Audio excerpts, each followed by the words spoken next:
the big headline in the grappling jiu-jitsu world. Craig Jones Invitational. So far, most of the athletes I would want to watch are already on Craig Jones Invitational. Yeah.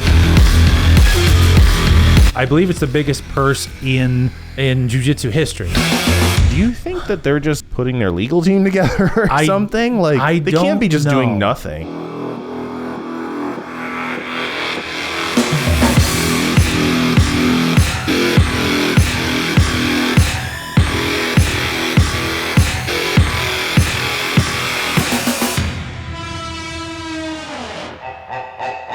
Welcome back. We're back. We're back. Episode 5 of the podcast. It took a bit. It took a while. That's all right. Everyone's busy. Ryan. Mike. And this is the Toehold Show. Yeah. A special edition we were just talking about, perhaps. A very topical...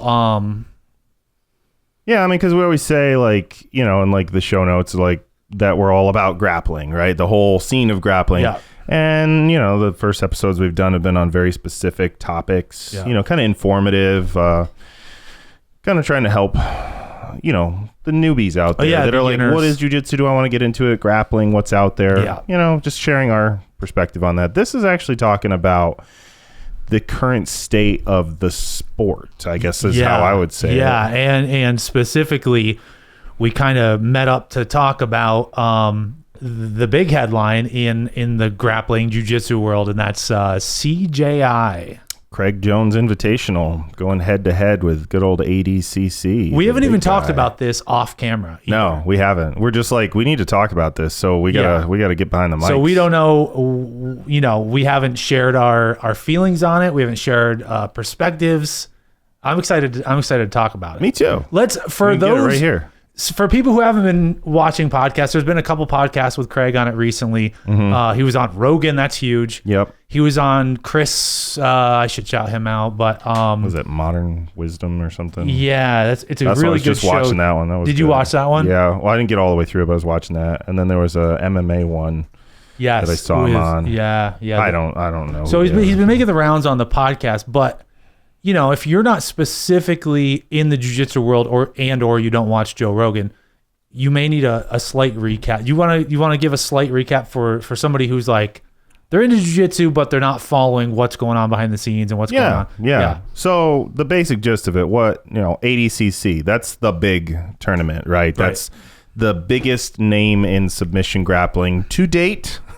People always say it's the Olympics. Yeah, it's often... It's not, but it's... Yeah, it's not. But it's what... it's the thing that most grapplers kind of look forward to or put at the high end of their prestige list. There's certain grapplers out there that that's been their lifetime goal, is to go to ADCC and just be there and compete, hopefully win. But anyways, it's a big thing. And you know, Craig being Craig, the jokester that he is, and the one who's never afraid to just say what he thinks, whether people like it or not, and just go for whatever he wants to do, has basically put out there that he's going to be doing his own tournament on the exact same weekend as ADCC this year in the exact same city, Las Vegas. And he's going to be actually paying these athletes some mega purses. Yeah, I believe it's the biggest purse in jiu-jitsu history. That's gotta be. There was, I think, AIGA, which is like a team event. I think they had $1 million prize, but it went to the winning team. So of course, after taxes and after splitting it with 5 dudes or whatever, right? It's still a lot of money. That's awesome. But this is like somebody over 80 kg and under 80 kg are going to win $1 million each division. Right. Yeah. And now to put that in perspective, if you podium in ADCC, and this isn't the open, this is like the ADCC. You either have the to actual divisions. You have to win the trials, or you have to get the invite and you go to the actual World Championship ADCC, which used to be the only thing when the opens weren't around. Yeah. If you podium, you get $10,000. Yep. And actually, I had to look it up because I was curious what you get for other places. At ADCC, second place gets you $5K, third place gets you $3K, and fourth place gets you $1K. So total for any division, they're paying out $19K. Right. And on top of that, let's say you work really hard, you win trials. Yep. So you're one of the best in the world. Yeah, I mean, those are no joke. You're a professional athlete. You're just a professional athlete. You get to ADCC and you don't place. You were still a professional athlete. You still beat a bunch of guys. I mean, you're one of the best in the world. You get nothing. Nothing. Other than like maybe, like, hopefully at that point you have a sponsor. And I mean, they're going to help you out. But like from the actual organization, promoter, the event organizer, you get nothing. Nothing. Like some of these people come from Europe. Some people come from Brazil. Like they've got to travel to Las Vegas. They have to stay there. They have to, let alone their entire camp leading up to it. The nutrition, the coaching, the time, just the cost of living, resources. Like, even if you win, what is 10K? Like that barely even covers your resources to even go to that event. Yeah. And hence I believe this is where Craig Jones swoops in and provides an alternative. So since we haven't talked about this, the argument, it's the same argument that like your rock and roll band gets an opportunity to open for Kiss or whatever, right? Right. But you don't get money, but you get to open for Kiss, dude. Yeah. It's exposure. And there's so many jokes about that among the musician community, but for me, that's what I thought of right away. That's a good way to put it. That's where that is. Yeah, and that's what, like Craig's saying, like what ADCC sticks to is like it's the prestige of the thing. Like, listen, part of me, you should be honored to be on the stage. Like, sure, and part of me, you have to agree with part of that. Like, for me, it's like if I was good enough and young enough to get in, to win a trials, right,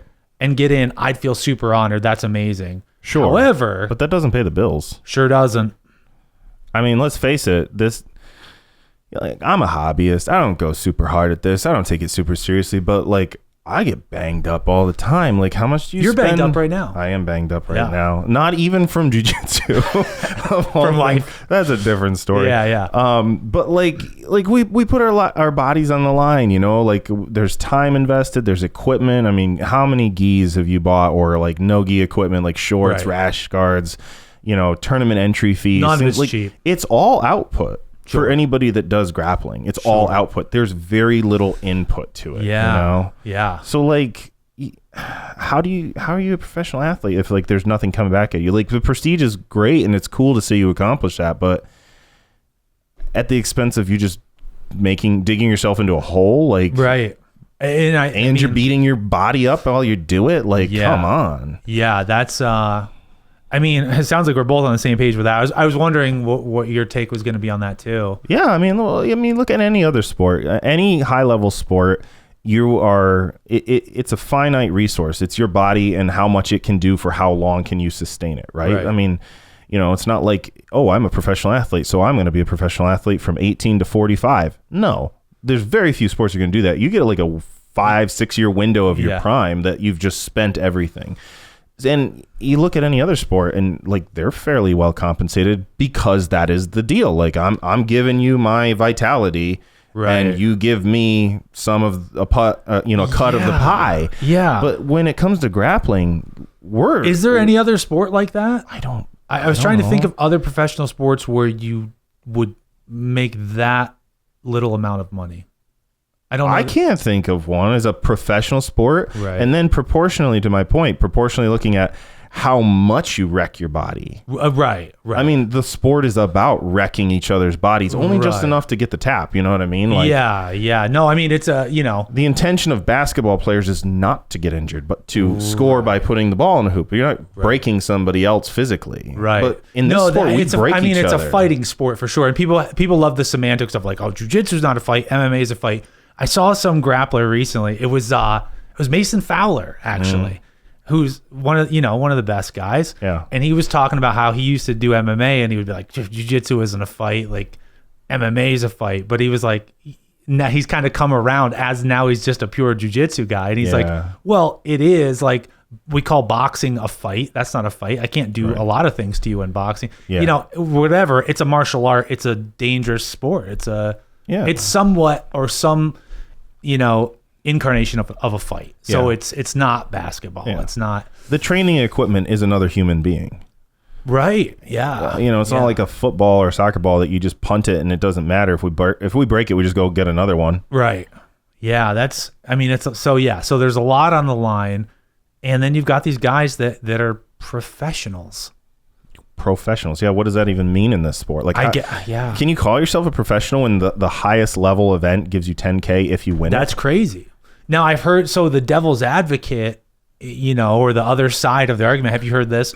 That ADCC supposedly doesn't make a profit. It's supposedly... I don't buy it. I don't buy it either. But this is the argument that's been put forth, is that they just do it for the prestige. And I did know, there's like the stories about it, the mystique about it's supposedly funded by, I don't know if it's guys in the UAE or these princes or whatever, and they give them the money and whatever. But supposedly it's not a non-profit, I guess, but it's like a not-for-profit thing. I don't buy that. I think if that is the case, if ADCC truly isn't profitable, and I heard that on Joe Rogan, that's what he was saying. He's like, they don't make money. Okay. I'm like, then they're managed shit. You know what I mean? Like, it's poorly managed if they're that bad. And I found that a particularly interesting point because I'm a numbers guy. I'm very analytical. Yep.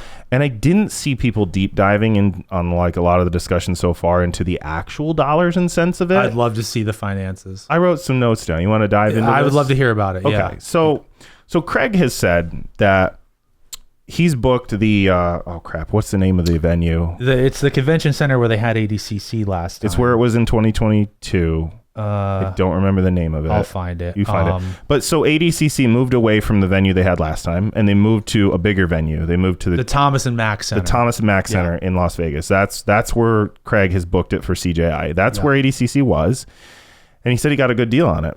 It was available, and ADCC moved to the T-Mobile Arena, which is a monster mega arena. It holds a little bit more than the Thomas and Mack. I think I heard 20,000 as opposed to 10,000 or something like. It's no, double. I think they said sold out is still like 13,500 for the T-Mobile. So it's not. Oh, like really? Craig's been saying, like it's a lateral move. You know what I mean? Yeah. It just costs more and has more prestige to it. Anyway, so he said like, okay, it cost them $2 million to rent out the T-Mobile Arena. Just to rent out the venue. Yeah. Like, tell me that's not poor business management right there. Yeah, like, no, why did we need to move there when we I think watched Craig's got this for less than $1 million for we watched it last time. I know we both did. I know you did, right? A little bit, yeah. So some of it certainly wasn't packed. No, I don't think there was a lot of people there. It was cool. I had a Yeah. great time watching it, but I don't think they packed the arena. No, I don't think they sold it out, but they did sell a lot. Okay. But anyways, so let's take some numbers. So I found a statistic that said that to this point, there was a post where ADCC said they've sold over 10 million or 10,000 tickets so far. Okay. I was trying to dig like what's the average price of a ticket for ADCC, and I found some range, but basically it looks like the cheap ones are like $80, and you can go as far as up to like $7,000. It sounds like for a really big one. So average about $500, averaging all ticket prices across the board. Okay. Let's say $500 is the average ticket price and you sell 10,000 seats. That is $5 million. Yeah. In just ticket sales. Let alone all the take merch. Take out $2 million for renting the venue. This still leaves you with $3 million. Yeah. And we're not even taking in sponsorships or anything like that. Yeah.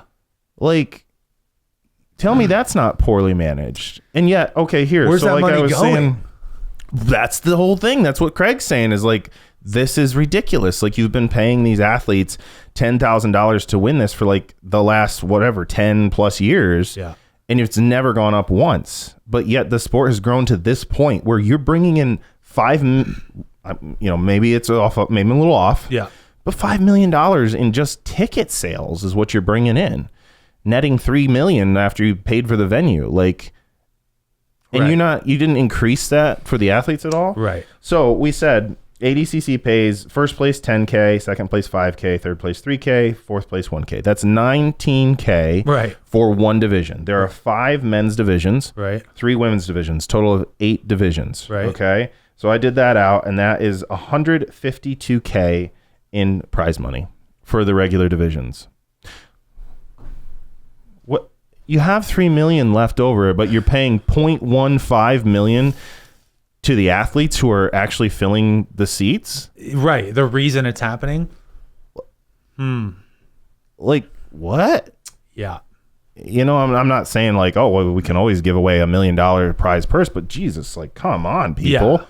You could certainly up. Can you not pay them, you know, I don't know, double that? Double? How about $50K for the big prize? Right. That's worthy of a professional athlete, Right. or at least close to it. Yeah. Yeah. Isn't that nuts? That's crazy. Yeah. That's so that's why. Yeah, so that's why Craig's CJI doing what he's is doing. happening. Yeah. And he's got some anonymous donor who he has not named and wants to keep out of it because, you know, you don't want people harassing that guy and like, well, he gave Craig, that guy, $3 million. Can you give me some for this? Yeah. Anyways, he's got a budget of $3 million from this anonymous donor. He's, you know, giving away $2 million for the big cash prizes for both divisions, right? And then it's like $300,000 for the rest of it, which his thing is he's given $10K just to show up. 10,001. And one. Yes. And one. You Out make of spite, $1 more. he's throwing in an extra. Yeah, he said he donated that himself. Just show up. Yeah. Just to show up, to sign up and say, I will go to this venue. You show up, you have a fight, here's your 10K. Right. Like, you're guaranteed your maximum purse plus $1. That's hilarious.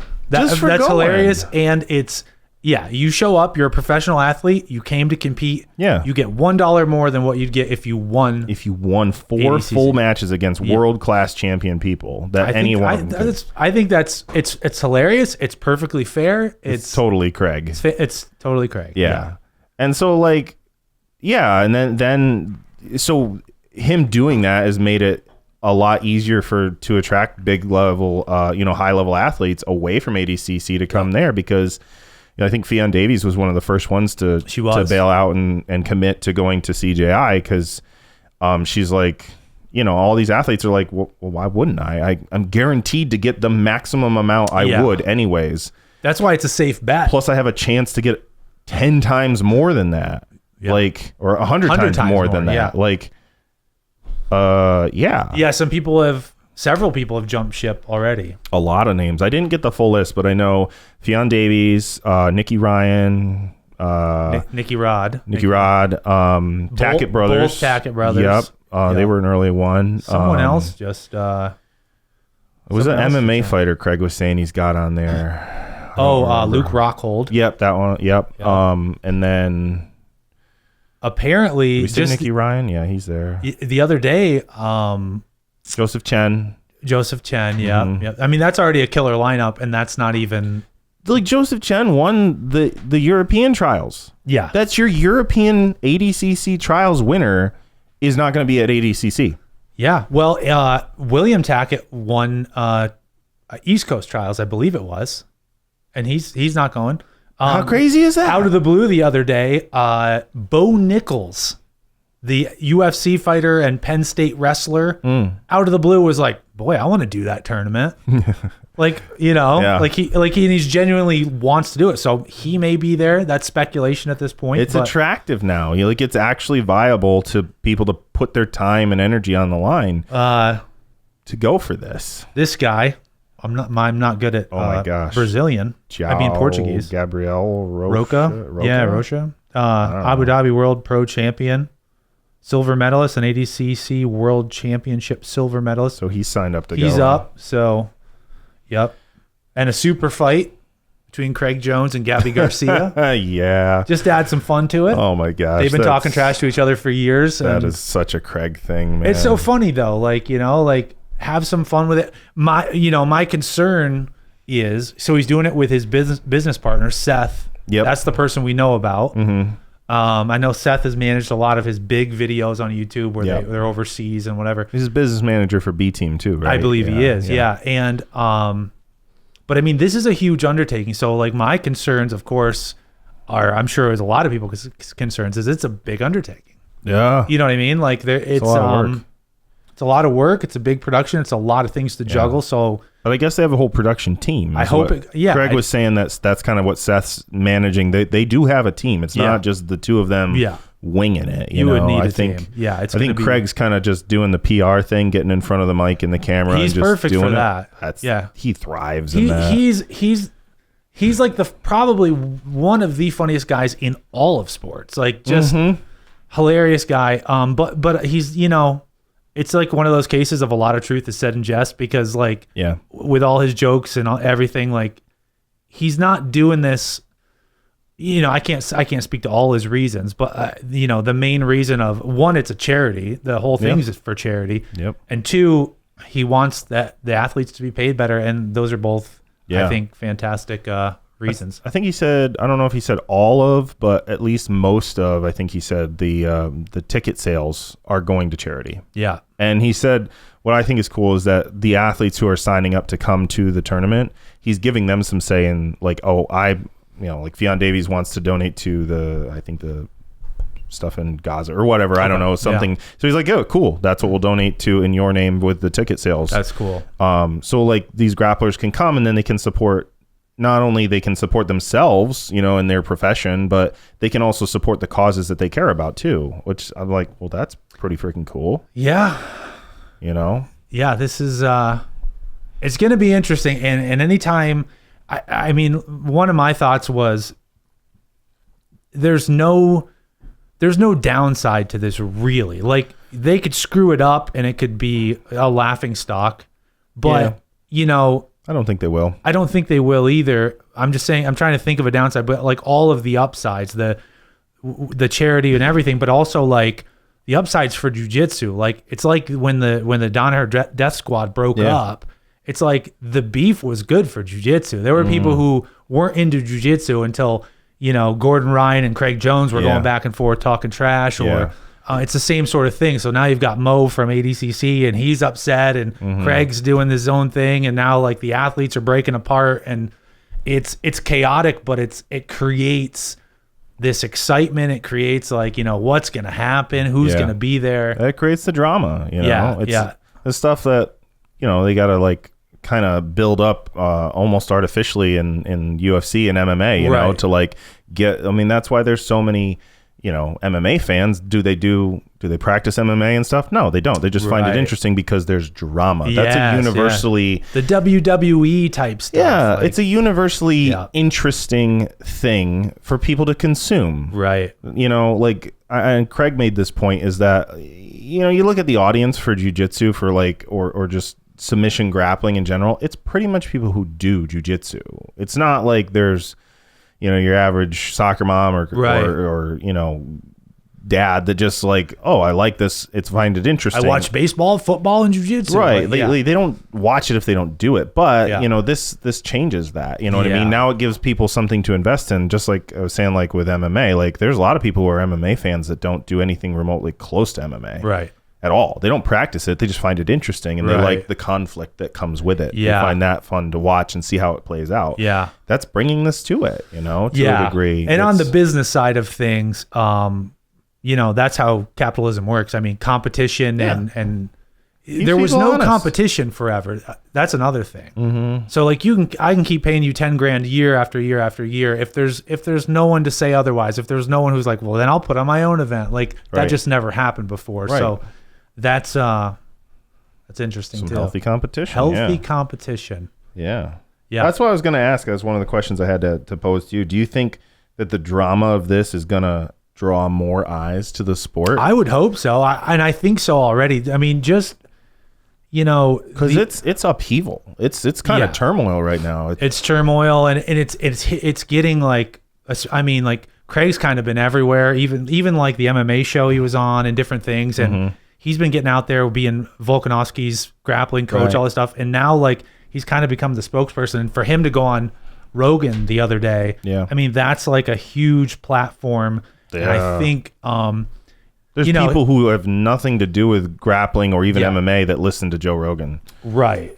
And that's getting a lot of views. I mean, that 652,000 views on that podcast. That's really interesting for just one jiu-jitsu athlete. And most of the topic was about this invitation. Yeah. So, and then people are going to watch it and they go like, wait, what is this? Yeah. Like, that's crazy. That's all they pay those people. And they're going to take to it. And It's got to increase viewership, I would think. You're going to have people coming out who don't know anything about this that are going to go check it out.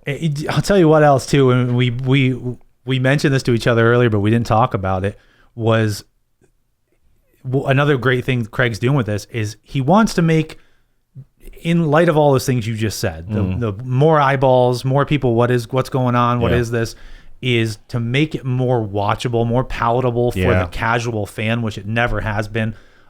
Even jiu-jitsu guys, like at least me, and I know of a lot of other people, find it difficult to sit down and watch certain events. I won't, I'm not going to blow up anybody, but like a lot of gi events or whatever, like it's like I can appreciate it, but I can't sit there and watch it. Like, so how is a casual going to watch like some slow, terrible, right? So like the rule set is going to be big. Did you hear anything about it yet or no? A little bit.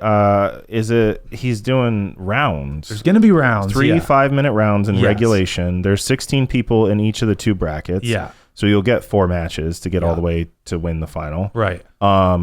And then he said it's going to be open scoring, like traditional jiu-jitsu scoring. So you'll see a score. But then I didn't understand this. And this is my lack of understanding on MMA, is that he said if it's like close, I think he said like a 4-point differential, then they'll present it as a MMA scoring, like a 8 10 9 so 10. I never thought of this. There was a few years ago, me and Sam, we were thinking about doing bringing a competition up here. We really wanted to bring a competition because we had talked to some people. They wanted to do something. Long story short, we're like, we need to change the rules and make them better. And 2 of the things we discussed were having rounds. Because for someone like you, that'd be brilliant. Because with your judo, it's like I can't just come out and maybe I can pull guard or whatever. But after every round, I'm getting stood back up. I can't stay the whole time on the ground. So it gives you a couple more opportunities. Right. The other thing we discussed was we were discussing like doing it in a cage or something, MMA style, because referee resets are horrendous. I hate it.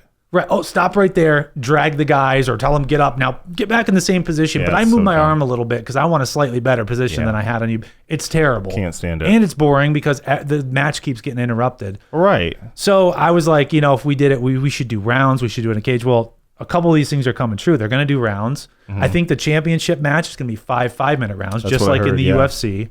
That's a lot, man. That's crazy. That's a lot of grappling. I'm also wondering how long it's going to take.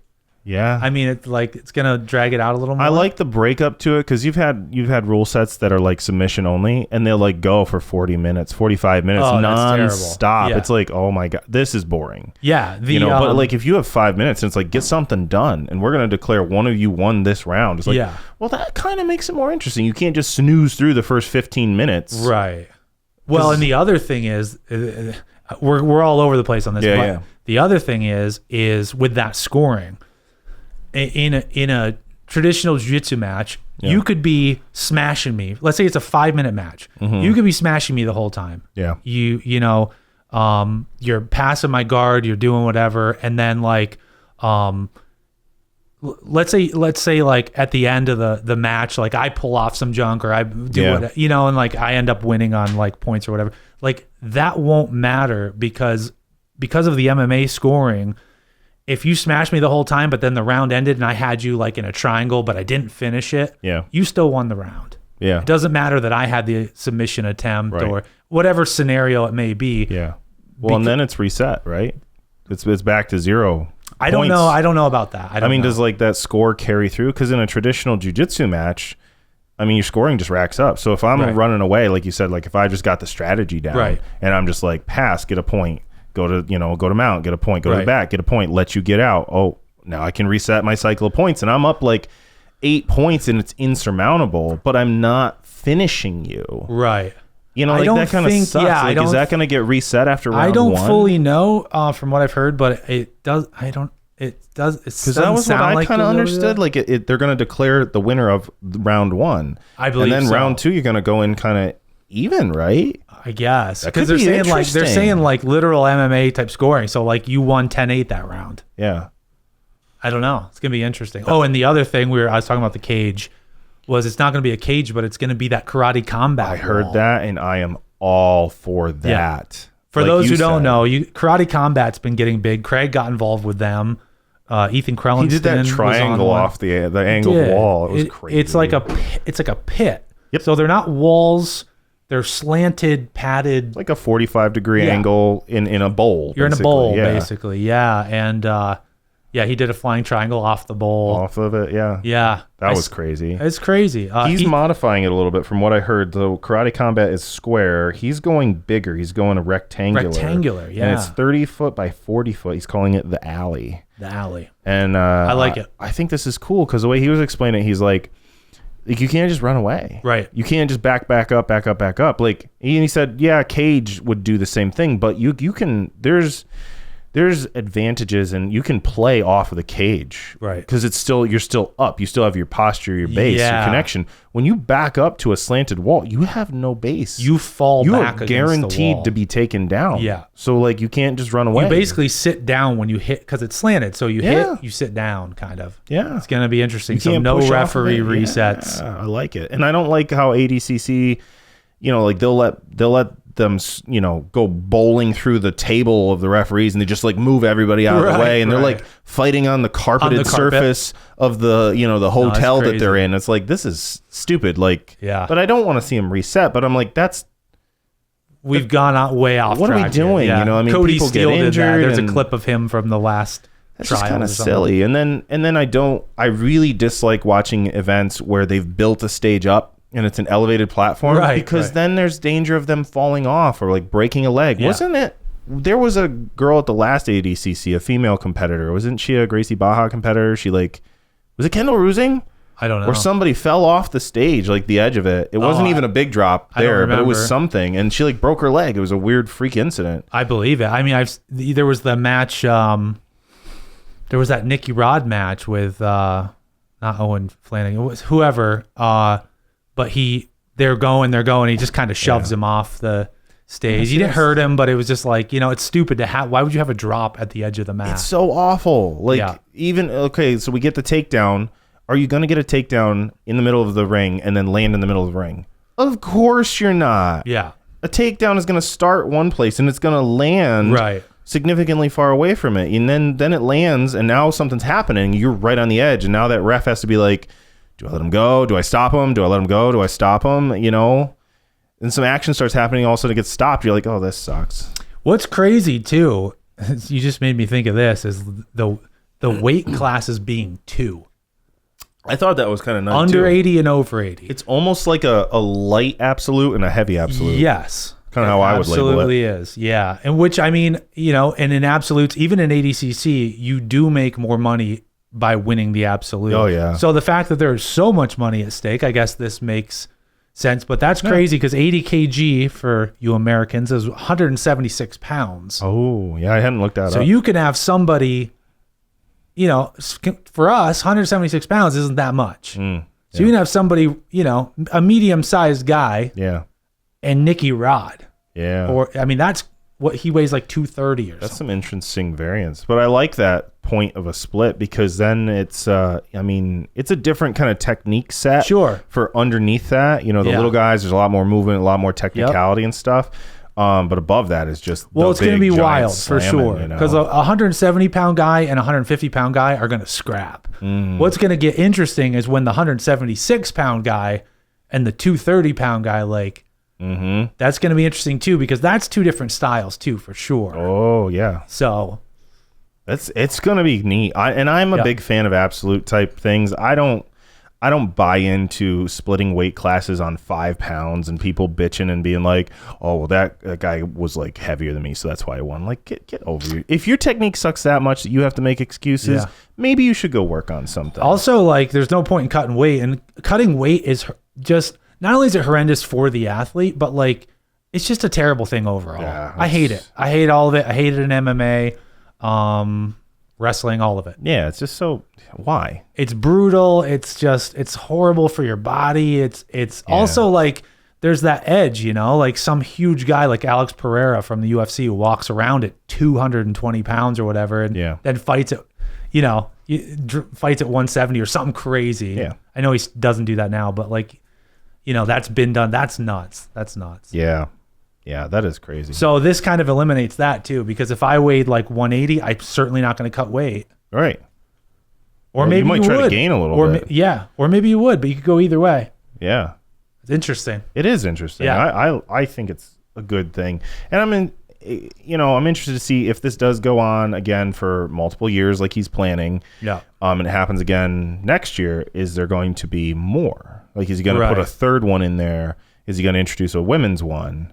You know, because right now that's only men's. They only have men's 2 divisions. But so Davies is doing some kind of super fight, right? That'll be a super fight. They're working on arranging her opponent for that, but she's a super fight. Yeah. And we don't know who she's fighting. No, we don't know yet. That'll be interesting. Yeah. And I think he said there's going to be at least 2 or 3 super fights. They're still working on figuring those out, and there's a lot of details that are yet to be completely shared. But we're still at it's interesting because it's not that far away, and yet everyone's kind of like, we don't have all the details yet. We have some of the rules, we have a bunch of like high profile athletes, but we don't have a roster of athletes yet. Yeah a lot of people are jumping in, but it's not completely set yet. And it's only, so I looked earlier, let's see if we can find the website. But it's like not that far away. It's like 80 days away at this point when we're recording this or something. It's a really short time frame to get something done. I mean, this is early June right now, and this is mid-August is when it's going to be. Yeah. That's 2 months. 2 months. Yeah, that's not much. A little over 2 months. It's not much time to put something together, but hey, more power to them. I hope they're successful in pulling it off. I hope so too. And they, like he said, they're just trying to be like super conscious about the production. Like because I heard Craig saying like, I don't need fireworks and like guys dancing around banging on bongos. On drums, like, and, it's like I don't need all that stuff. It should be exciting enough with what you're getting to see. You know what I mean? Yeah. Well, and again, you can reference the UFC. Like you've got some drama, you've got some some smack talk, and then like some music and some lights, and then that's it. Yeah, and that's enough. Yeah, it's gonna be awesome because you're there to see the athletes at the end of the day. Right. Yeah. Which is why this whole thing is happening. You know, you can have all the production in the world, but if you don't have the athletes, it doesn't matter. Right. Exactly. Yeah. And I'm excited to see like what do you think this is going to do to the caliber of athletes we see going forward? Let's say that this is a huge success and it's going to happen year after year. How does submission grappling look in 5 years from now? Well, if there's that sort of opportunity, it's going to look crazy. I mean, and even more, I would say down the road, because you might get these freak athletes, right? Who became... Who could be good in any sport. Right. And at this point, maybe they're basketball players, maybe they're football players, and then 10 years down the road, maybe they're grapplers. Right. Maybe this changes their course and we get like superstar athletes in our sport. Wouldn't we all like to see that? Yeah. Doesn't that sound fun? Be crazy. That sounds great to me. Yeah. To know there's a legitimate path to making a living, and not just by winning, but by showing up and being taken care of as a professional. Like, I'm drawing people with my following to this venue, to this thing. So yeah, I get an entry fee. Cool. I made money because I brought people to your thing, Yeah.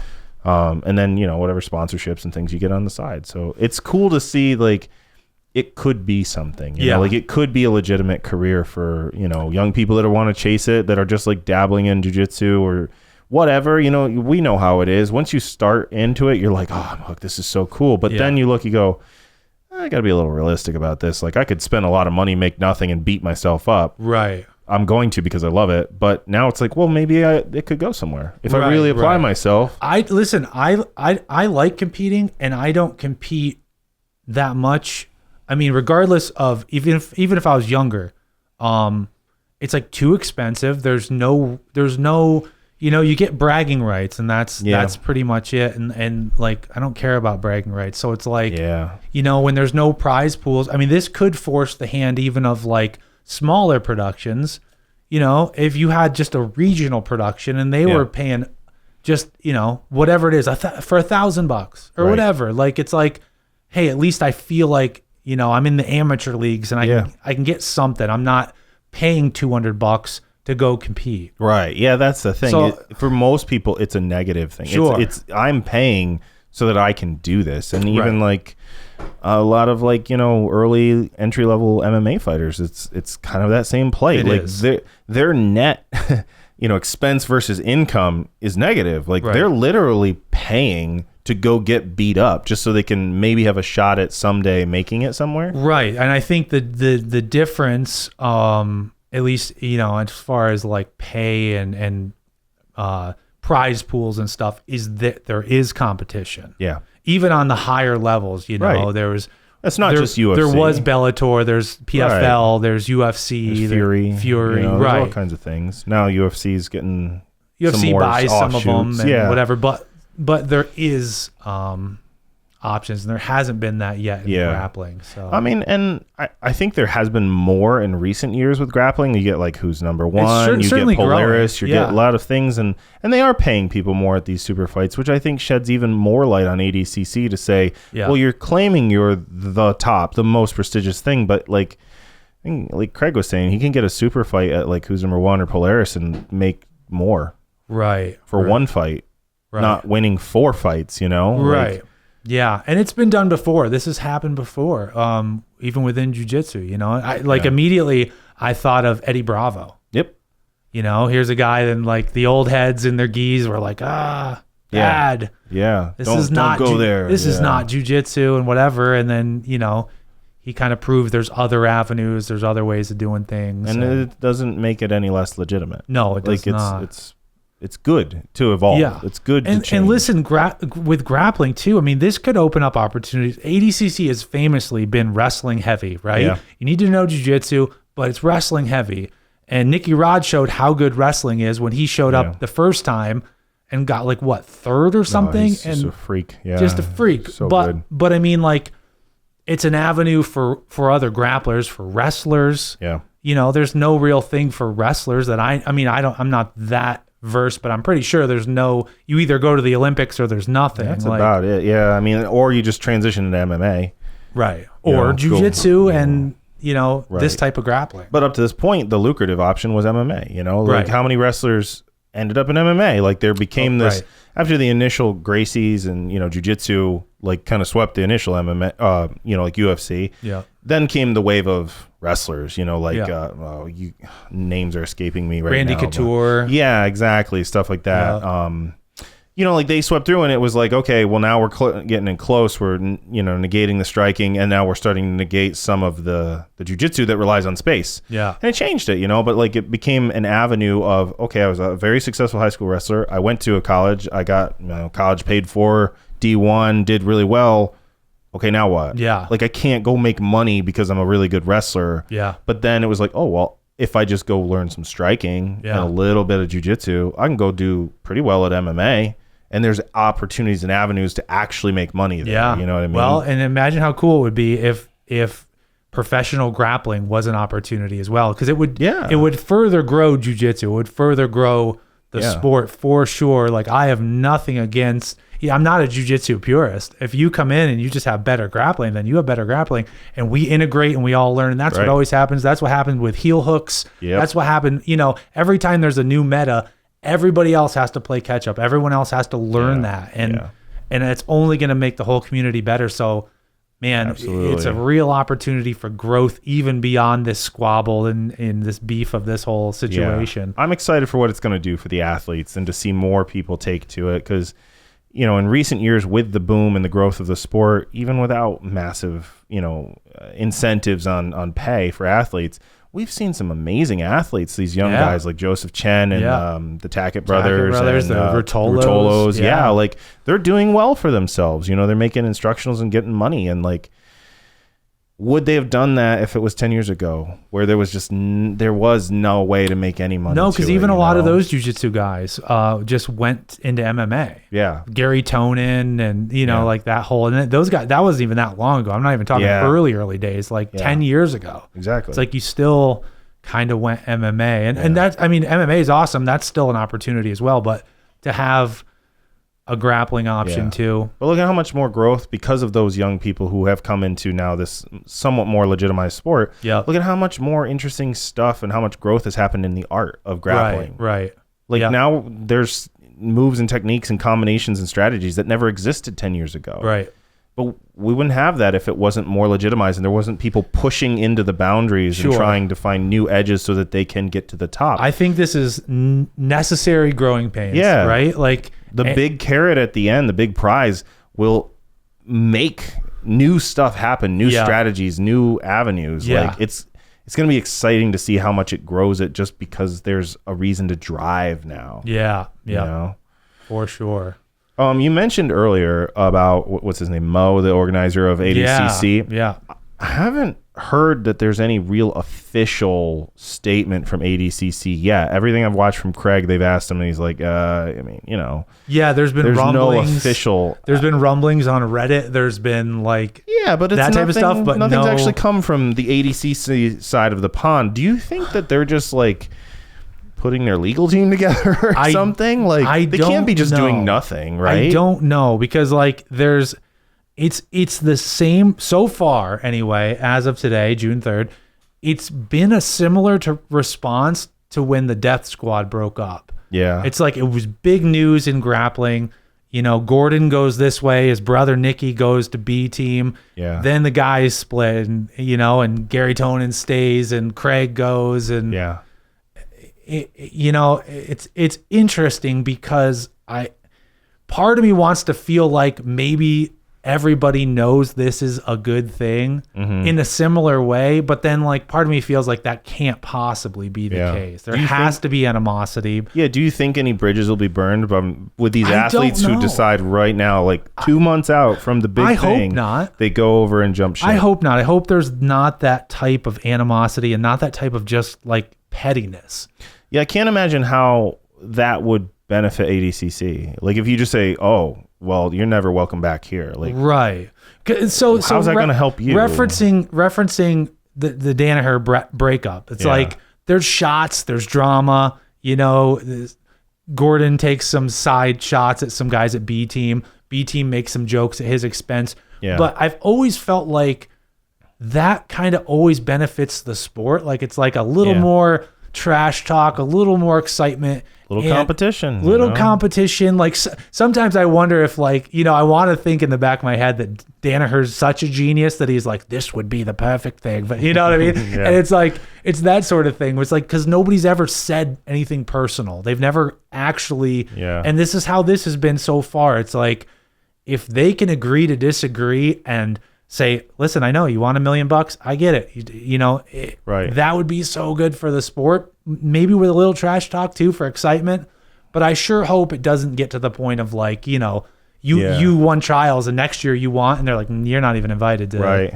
Yeah, so, you're on the ban list. Yeah, or something. Yeah. Like from what I've heard, like Craig said, it's still generally open. They've been told like if you still want to come back to ADCC, you got to go win the trials again next time. Right.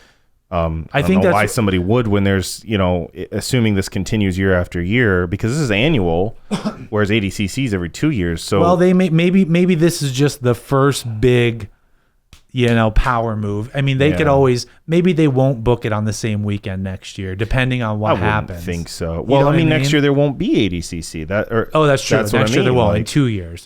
Yeah. I mean, you got to think 2 years from now, if let's say CJI happens this year and it's this big thing, right? And then it happens again next year and there's a shot for another $1 million and it expands another division or brings in a women's division. And then the year after that, like what's left for ADCC? Why would you choose to go to ADCC in 2 years from now and not this, assuming that it continues? If they get the point, and maybe I feel like they almost have to, and maybe I'm giving them too much credit, but like it sure seems at this point, and we'll see what happens in the next 2 months, but that they're gonna get the point and they're gonna have to fire back. What was interesting, actually, Nicholas Marigali posted one of his famous rants. We won't get into Nicholas Marigali too much. He's very good. If you can't see it, my eyes are rolling. Anytime somebody says Marigali, but he posted this big thing about he's offering money now out of his pocket to athletes, So I didn't even read the whole thing because I also To can't. what? Stay in ADCC? To do something or to fight him or, typical Marigali stuff where it's like half trash talk, but half like. But what's interesting is it's forcing hands. Like, why the hell would Nicholas Marigali start offering his money to people? Like, Yeah. it's because this is already causing a problem. It's already making a dent. So Yeah. I feel like ADCC is going to have to be like, oh, we found some money. We can, you're going to get this time, this, you're going to get this and this. I feel like they have to. By my math, there's some money there. Or it's going to, by your math, or it's going to be, I think there's going to be a problem. I just can't see it like going either way, any other way. And if that's the case, to answer your question from like 10 minutes ago when I started ranting about Marigali, they won't have to do it on the same weekend. It'll be its own thing and its own thing. And ADCC will be prestigious and CJI will be money bags and also prestigious. The big shiny thing. Yeah. Right. Yeah. So, but I think you're right. I think ADCC is going to have to, at a minimum, they've been exposed. Exposed. You're going to have to evolve if you're going to continue to be relevant at this point, because somebody else has shown, no, you can put on a good event, assuming it does go through without a hitch. Right. And you can pay people. Right. Right. Because I think it'll still be worth something, And it's just like, I guess if they don't get the point, then in 2 years they're in trouble again. Yeah. If they do, and they at least, like you said earlier, if they double the pay, and it's then I think Craig and this organization will be appeased. Right. And maybe it'll be two things. And then it'll be like, maybe you're so good that you won $1 million and you won an ADCC title, and that'll be great. Yeah. But something's got to give before that can happen. Yeah. Let me ask you this one. Yeah. So with some really, really big names, like we said, like Joseph Chen and the Tackett brothers, and like people who are expected to be favorites to go all the way at ADCC leaving and going to a different venue, the vacuum that creates on talent left in ADCC. Now, I'm not saying ADCC at this point is left with no talent. Far from it. There are still a lot of really amazing people that are still on the books for it. Yeah. That may change in the next week or two. Yeah. But I have to ask you, if you're in that division with Joseph Chen, and you knew that he was going to be probably one of the ones to go to the final, and you were probably going to be the one up against it, and now he's not there. Yeah. And you win that final, how does it make you feel on that accomplishment? No, like, are you relieved, or are you like, damn, like this wasn't the true test? Like this doesn't feel as prestigious anymore. I feel like that's how I would feel. Like I didn't get to fight the best of the best. Well, it's like going to the Super Bowl and saying, well, that team didn't show they decided that they were good enough and they went on to a better thing. Right. So here's the runner up. You get to, it's like, well, this isn't a championship anymore. It's going to be, I would be mixed feelings for sure. I mean, like, of course, there's relief because you don't have to fight Joseph Chen anymore, and because he's an animal. But like, it's going to be weird. And I think what's going to happen is foreseeing a few things, right? Like you've got these high level there's still some level of prestige. Sure. Certainly, like you said, Tom Brady didn't show up or whatever, you know what I mean? But other than, I think, the celebrity kind of really big names, it's still going to be the other really great guys. Yeah. And you're going to get people like, you've got Ethan Krellinston from B Team, right? Yeah. I think he'll stay in ADCC. Yeah. He's smaller, isn't he? He's smaller, and he's definitely in. Yeah. There's no reason for him to come over to CJI, like. Other than a guaranteed purse. I mean, even if you're going to lose, you just get the prize money. Other than a guaranteed purse. Right. That's a tough call. You get the max potential prize just by showing up. That's true. Yeah, I don't know. Craig's making it real hard for people to say, no, I want to stick over here because why? Yeah, I have a chance at winning what I could if I just show up on that day. Whoever's left is going to they're going to do better than they would have probably. They would. Yeah, but I feel like beyond just Craig going head to head, taking the same date, the same city, I think there's that vacuum aspect to it that just makes it feel not so good. Like you said, like it's like going to Super Bowl and like the star quarterback just didn't show up. Do you say this was the best game it could have been? It's not. You go, no, that's not as exciting anymore. Right. It's not. So It's gonna be weird, man. The whole dynamic's gonna be crazy. And the funny thing is on that Friday and Saturday, I'm gonna watch CJI, because here's the other crazy thing. How many times have you and I bitched about Flow Sports? Oh yeah, we need to go there. They're terrible. They charge a fortune. They won't let you just pay per view for an event. You got to buy a year subscription. Or you can do a monthly thing unless if you get like real creative on it. Unless you scam them and buy like Flow Sports cheerleading and then switch it to grappling. They did introduce, even for Flow grappling, they did introduce a monthly rate. Okay, I apologize. But it's absurdly expensive. Okay. It's like $30. Well, you couldn't forever is what I was. It's like $30 for the month, but it's like $170 you still can't for buy the year. Event, it's though, like right? You're charging me like $360 if I do it on the monthly rate, but it's only $170 if I buy a year. Like, okay, guys. Like, and then they're whatever they're doing, they're dropping out signals. They're like recording the floor for 5 minutes. Like, yeah, it's not even good quality production. No, it's not good. But it's premium price. Right. And so this event, which we haven't mentioned yet, free on YouTube. Are you kidding me, dude? That's yeah. So like I said there too, like, this drama is going to draw extra eyes. Well, it's going to draw even more because it's free to watch. It's free to watch. Like, there's no paywall. There's no problem. Also, it's the funniest. I mean, not only is it no paywall, I don't have to go to like Craig Jones Invitational.com/watch. Like, everybody uses YouTube. Yeah. You go on easy. YouTube, and it's on the B Team's YouTube page. Is that what's going to be on? Which is genius again. Interesting. Yeah. I think that's super cool because, like you said, like, we're not the biggest fans of Flow. No. I know that there's things that like Craig has said too, and I've heard it from other athletes and other sources. Like, they hide the metrics too. So like those athletes can't even see that, most of the viewership for this event came when, I had this much percentage of the viewership. Interesting. They're hiding it from them. Right. So they don't even get to see, so they can't even go advocate for themselves to the venue organizers to say, hey, yeah. At the last whatever, UFC Fight Pass thing, or no, that's UFC Fight Pass. Like at the last IBJJF, I had, an uptick in viewership of, 20,000 extra viewers just because I stepped on the mat. Right. So I need to be compensated more relative to other people. They can't even do that because they hide these metrics from them. Yeah. Speaking of you're making it hard for somebody to even make a living if they wanted to. Right. Like, that's so dumb. Right. Well, and it's like it's already so hard for a jiu-jitsu athlete too, because Craig said in that one interview, he was like, it's hilarious because someone might win ADCC and maybe they're just not a personality. They're just not good on camera, whatever. That doesn't translate into having a successful YouTube page or selling instructionals. And then you got Craig, who's never won, but he's hilarious and charismatic, and he got second a bunch of times, and that's his thing. Yeah. And he sells more than anybody. Sells a ton of instructionals. People flock to him, And UFC, what I was going to say, Fight Pass, even though that's behind a paywall, like, it's the UFC. It's a flawless broadcast. Well, compared to Flow. Yeah. But, like, they do a good job. I still don't like that because I don't see half the things I want to see because I don't pay for it. Yeah. I don't pay for what's called Fight Pass.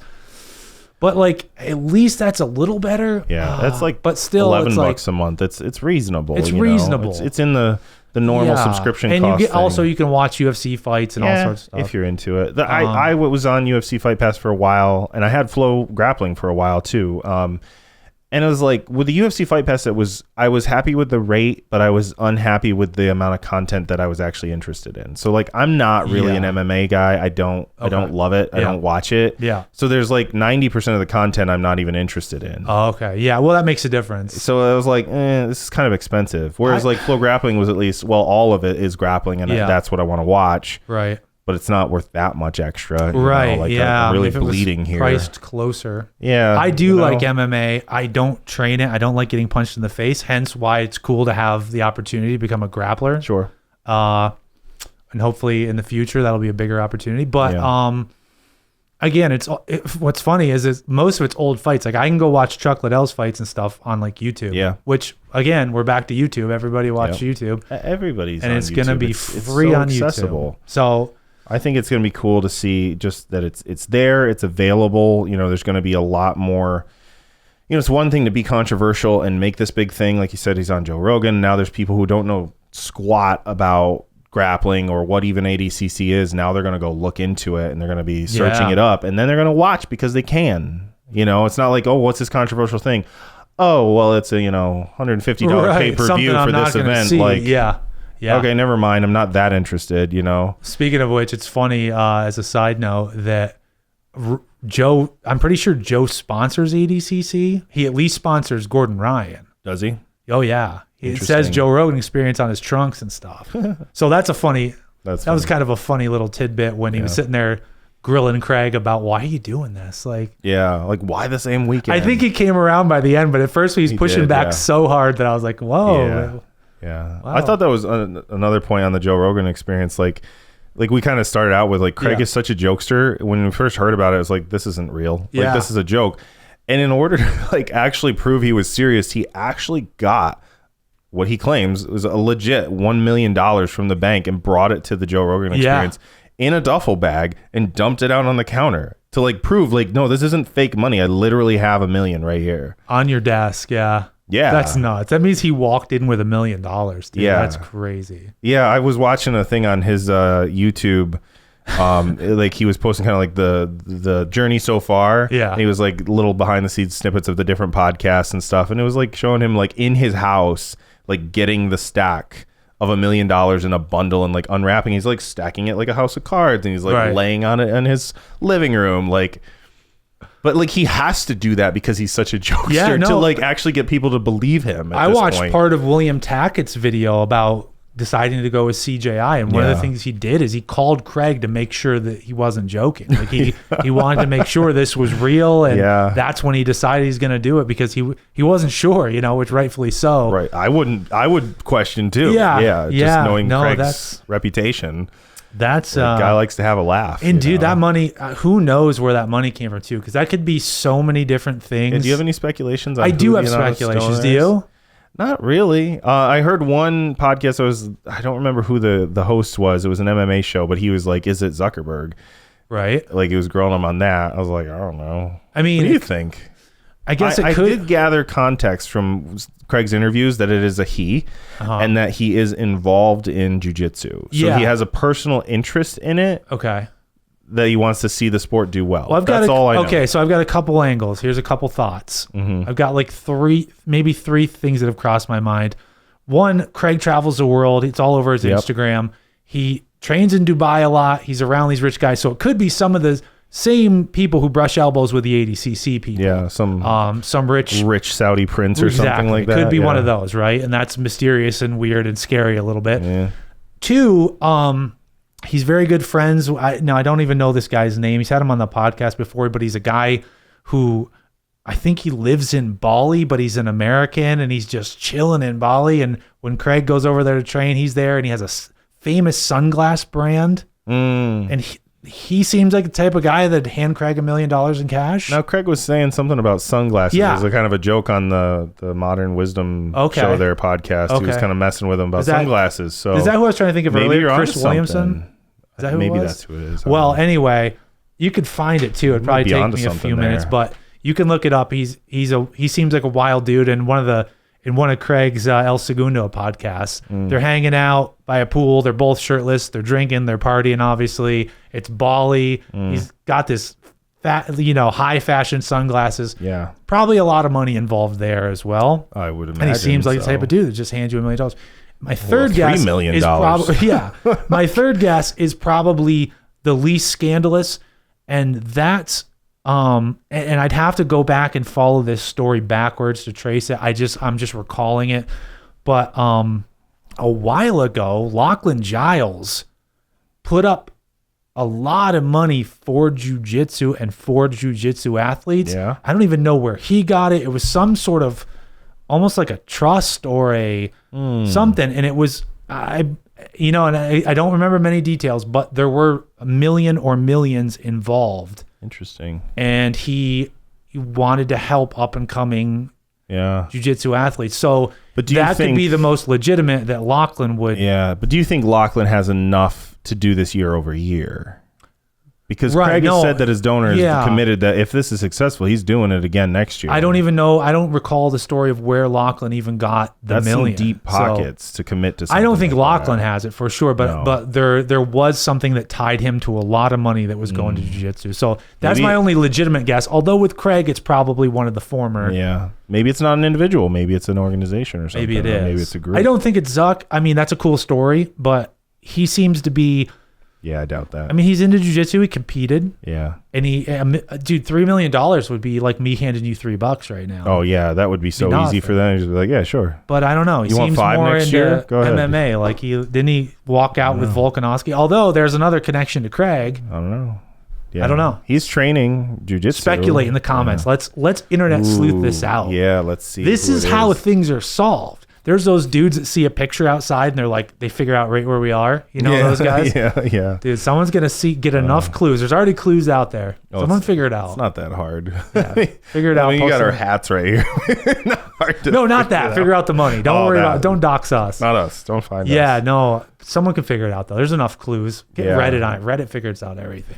So along that line of like the money involved and stuff, I found it interesting. We kind of mentioned before about the charitable aspect of this and what they're doing. He's actually formed a nonprofit organization called Fair Fight Foundation. Yes. To kind of handle that aspect of it. So whoever is donating to this as a nonprofit organization, that's a tax write-off. That is a tax write-off. So it makes it a lot easier to find people who want to just dump $1 million into a tax write-off. You know? Yeah. I don't know anything about, the loopholes of all that stuff. I don't either, but I know rich guys love to dump millions into... It's way easier when it's a nonprofit. They're just like, oh yeah, here you go. I'm going to write that whole thing off. Yeah. Go for it.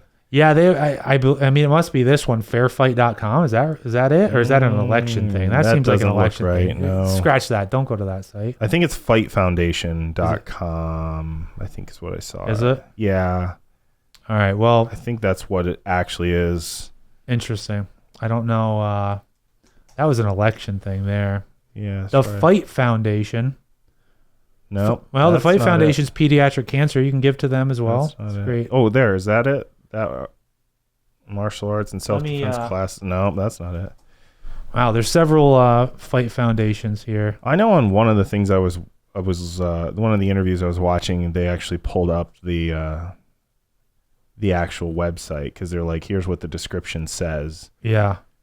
Well, I'm sure you can find it through Craig's all over social media, so I'm sure it's so new, but somewhere on one of his. But I think that's a great way to go about it. Obviously, it keeps it keeps it a little bit above board. It kind of keeps it legit because there are checks that go in place for nonprofit organizations. Sure. Like you have to actually be registered.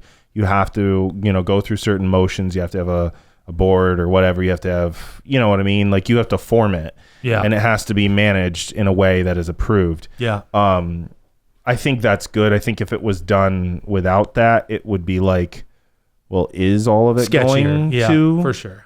What makes you different from ADCC where it's like, well, where is all that money going? Nobody knows because nobody has to answer. A lot of charitable organizations is accountability. So yeah. So let me ask you this. I mean, like, what do you think the roadblocks ahead are going to be? What do you think the most, kind of the most damning, the most dangerous areas to navigate here are going to be? I think it's time, in my opinion. I mean, this is a fast time frame to put stuff together. Now, if he's got a hell of a team that's like done stuff like this before and they can just make the right connections and pull things out, cool. But this is only like 2 months, man. Like that's not a lot of time to put together an event at this caliber. No. I'm a little bit afraid that maybe something in the production slips. Right. You know what I mean? Like the shaky camera or it's just off screen or the feed cuts out or whatever.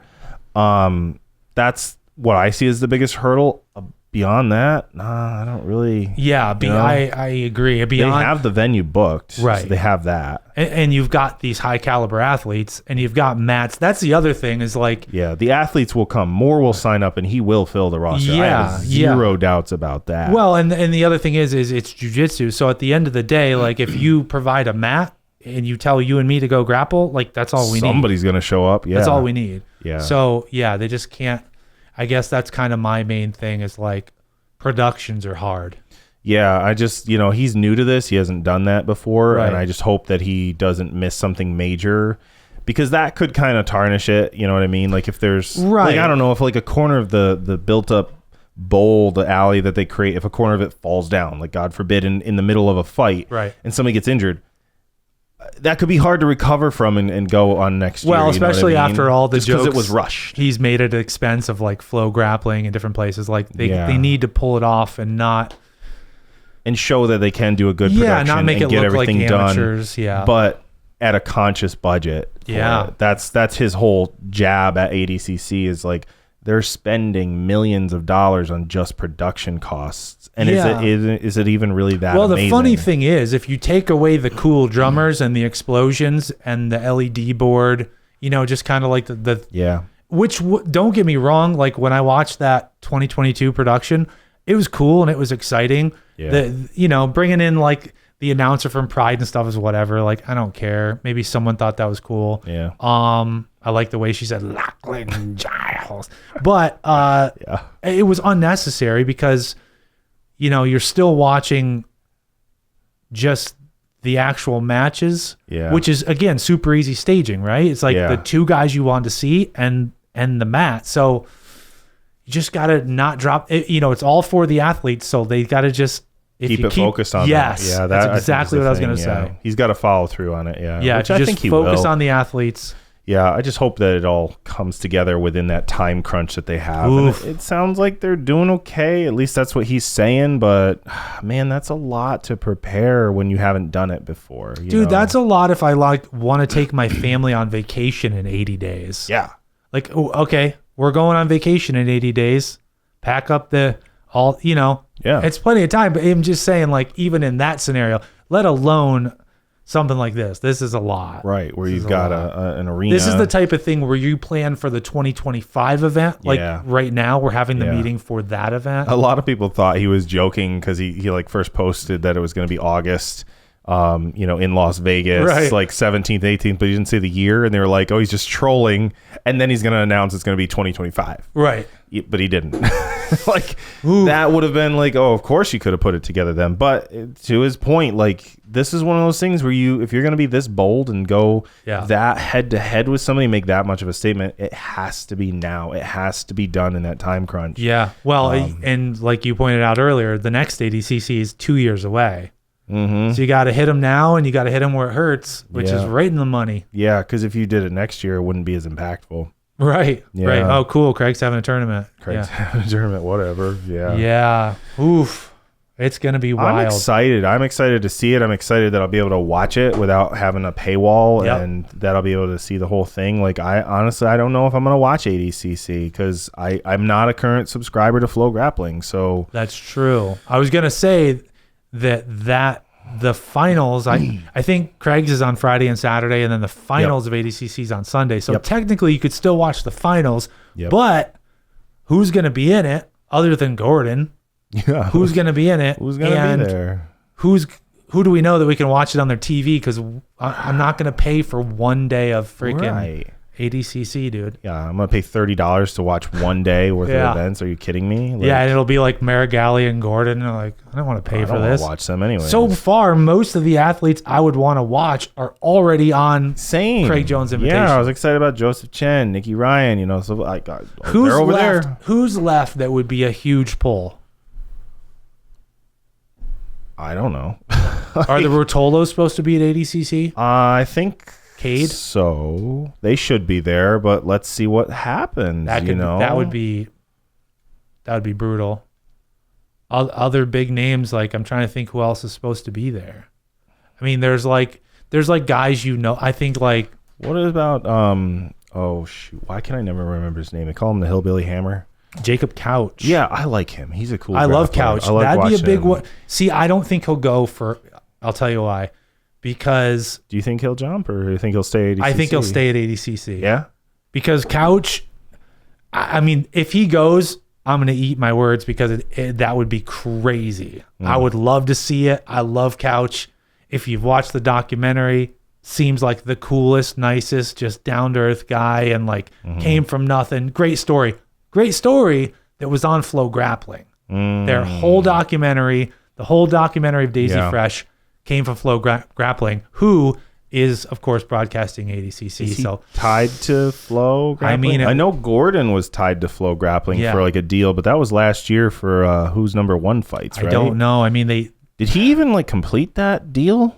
Did he do his fights? Like it was supposed to be like for like 3 fights for like a 7 million or no, not 7 million, a 7-figure. Right. So unknown. I feel like he didn't finish them because I don't think I've seen him compete that much. Well, and the last he thing I got was sick like, I'm again stepping away for an unknown amount of time. Right. Like, how do you sign that deal and then just be like, eh?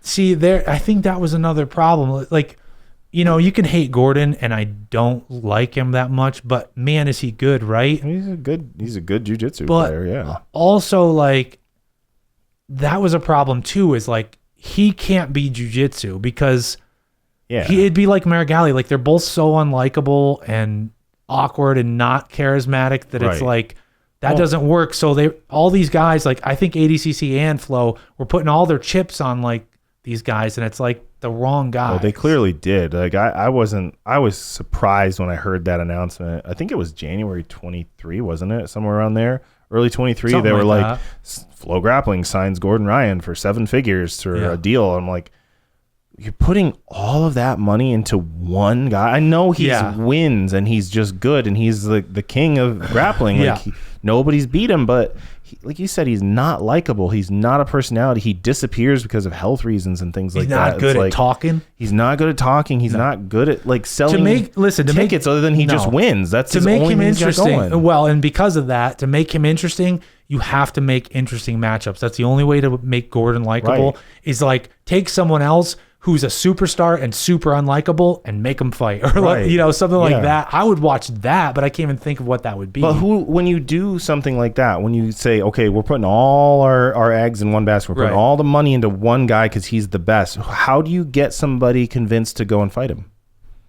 Are you giving them a 7-figure contract? Of course you're not. No. It's back to the old, like, it's like, you know, why would I fight that guy? Am I going to get his contract? You're going to give that to me? It's like 10 years ago when like you get to be the lucky guy to fight Conor McGregor. You know what I mean? Yeah. Why? Because, you know, I earned it or because I was chosen? Yeah. And either way, it's like, I'm not making as much as him. He's like, yeah, but you're fighting Conor McGregor. Like, it's like that kind of thing. You did it. Yeah. It's that kind of thing. But he could still lose that fight and then he's still making more money than I am. Sure. Yeah. We're now I just have a belt. Yeah. Like, I know. You know, like I think that's why a format like this and what Craig's doing is great because now it's, hey, any one of those 16 people is the one to grab the thing. We didn't sign one big super fight person that's going to get it. Like, there's some super fights because it's going to be interesting, draw more audience, but anybody can go get that, you know? And next year, anybody else could do it too. It's there for the taking if you want it. Go get it. You don't have to just, you know, be in the back pocket of whoever at Flow or whatever. You know, I'm not there saying are that's some what ties happens, there. but There's some ties with ADCC, and it's going to be interesting. Another interesting one is like some of those Brazilians, especially the boys from Manaus, like Baby Shark, Dominic Hayes, Mika Galvao. If they jump, that's going to be huge. Oh, that would be insane if Mika Galvao I don't think one of them will jump either. It'll be all 3 of those guys. That would be massive. There's a name that you were saying, like, who's left. That's I just realized Mika Galvao. That. That's a big name. If he moves, woof, and he's gonna bring some people with him because he's influential enough that if he opens the door for the Brazilians, I think several people will jump.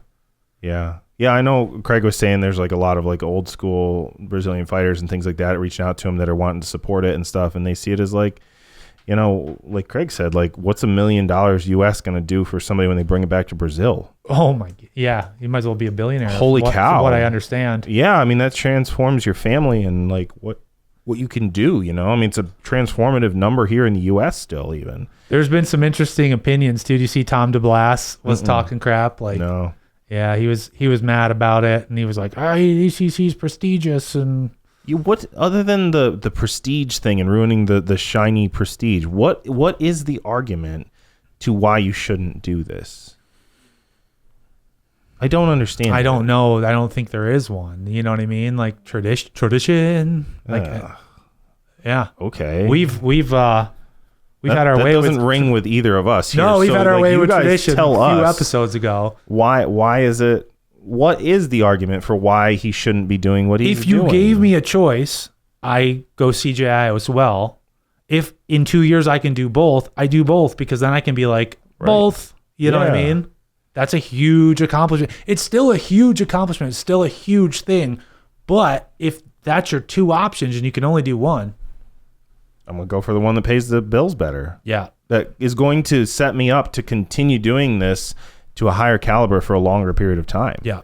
You know, ADCC, as infrequent as it is and as low as it pays, it's a charity that I'm showing up and I'm putting in the work to be at the caliber to go to that thing. You know what I mean? Yeah. But now this is an opportunity where it's like, even if I just show up, I've paid my expenses to train for this thing. Yeah. And I can continue doing that again. If I win, shit, you know, like I'm good for the next 10 years. Yeah. I'm going to put up a franchise of schools. Yeah. Well, that's the thing too, is like, I watched Nicky Ryan talking about it, and I was like half surprised and half not surprised, because like obviously he's Craig's guy and stuff, but also like I know he's cool with Mo, and he's big into the sport and the whole thing. So Nicky Ryan was basically like, you know, if I just sit on $1 million, it might not last me for life, but if I win $1 million, I'm going to invest, I'm going to do things with it, I'm going to, you know, if you're smart with that money, you are set. So you know, and William Tackett was talking about like he can travel more, he can go to different gyms and train more. He doesn't have to stay in his gym and teach classes to earn a few bucks. He can become the best athlete he could be. So he could hire a team of nutritionists and other stuff, so like these MMA guys. It is life changing. They have a whole team supporting them, and it takes funding to do that. These athletes we're watching in jiu-jitsu, they don't have the team. It's just them. They've got their training buddies, but they don't have a nutritionist, you know, looking at their whole thing. They don't have like a personal trainer keeping track of all of what they're doing and making sure they're in peak. Some of them hitting peak at the time of the tournament. Right. How many guys have you heard of too that like, or know of, that just go to tournaments when they do alone, even like tons of people, even high level guys. Exactly. Ones you wouldn't think. You'd think they've got to have a whole team of people behind them. No, they don't. Keenan obviously famously did that. He would just go plays. I heard Craig the other day said he was doing that. Like, that's crazy, man. Maybe bring a buddy. That's crazy. Like a rolling buddy, but that's it. I'm a professional athlete. Oh, who do you travel with? Like, I don't think a lot of people out there that aren't deep into the sport and don't look into it, they don't, even people who do the sport that like practice it as hobbyists, they don't understand how little support, how shoestring of a budget that is that these people operate at the highest stage. They think, well, they're really popular on Instagram and stuff like that, and so they must be doing really well, right? Sponsorships are paying them a ton. I don't think it's as much as you think. No. Which is crazy too, because a lot of these guys have done it for like the love of the sport, which is great, but it's bonkers too. I mean, that's cool, but like, crazy. How can you expect the sport to grow to its fullest potential if that's all you're relying on, is people just do it for the love of the game? No. You got to make it interesting. If you want the best athletes and you want to see the best competitions, the best matchups, so they're the most exciting, you have to make it something that those amazing athletes are going to go chase after and try their absolute hardest to get to. I just figured out how ADCC gets back viewership. How's that? They take the two guys left, Gordon and Marigali, and make them fight. I think Marigali wants it. He just can't call Gordon out these days because now he's on the same team. What was that? Was it a Who's Number One, I think? It was shortly after Marigali joined in with Danaher and the New Wave thing a little while ago. I could just tell that Marigali, he wanted to call out Gordon because he has for so long before that. They would just, rip on each other on social media. Yeah. And then all of a sudden he's part of the team and he's like they're like, who do you want next? And he's like, I want to say Gordon, but I'm not allowed to, like. Dude, someone called him Evil Keenan the other day online. I am not a fan of that Marigali guy. Just make those two fight.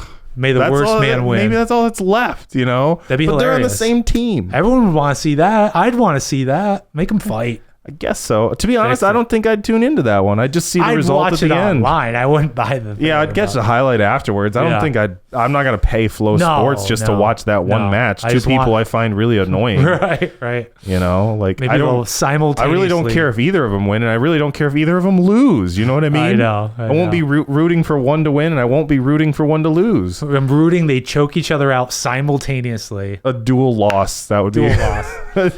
I would pay the Flow subscription to see that happen. I would. Yeah. Oh man, did we cover it? I think we covered it. There's so much here, and I'm excited to see what else gets revealed in the upcoming weeks and the upcoming month. Like, I'm sure this is something that there's probably things that have been revealed while we've been recording this podcast. Right. Like, I guarantee there's more developments. It's just so fresh and hot, and I can't wait to see exactly how it's going to go and who else is going to jump ship and what it's going to look like from ADCC. I'm excited. I'm eager to see what the official response from ADCC is and when that comes. Yeah. Because I would say I would be shocked if they don't make some official statement on it within this week, by the end of this week. Listen, if more happens, if it really gets crazy, like if it's just, a few things, but if we need to follow up on this, we absolutely will. Yeah. Obviously, we'll talk about the event when it happens, but if there's more developments, we'll get back together. We'll tell you, so you have the information as well. Yeah. Right here on the Toehold podcast. Give a sub so you can keep up to date with us. Leave comments. Let us know dream matchups, people you want to go to CJI. What would be best case scenario for ADCC? I mean, we tried to hash out our opinions, but tell us what you think. Yeah, we want to hear. Give us some fuel to talk about if we come around to this on part 2. Oh my gosh, with updates and stuff. I'm excited to see like when this actually comes. Like 2 months when the event happens, we can both watch it, take some notes, and come back and just rehash all the action for you guys and give our analysis on it. Oh, it's gonna be so good. Sounds fun. It's gonna be good. Well, thanks for watching as always. Till next time. See ya.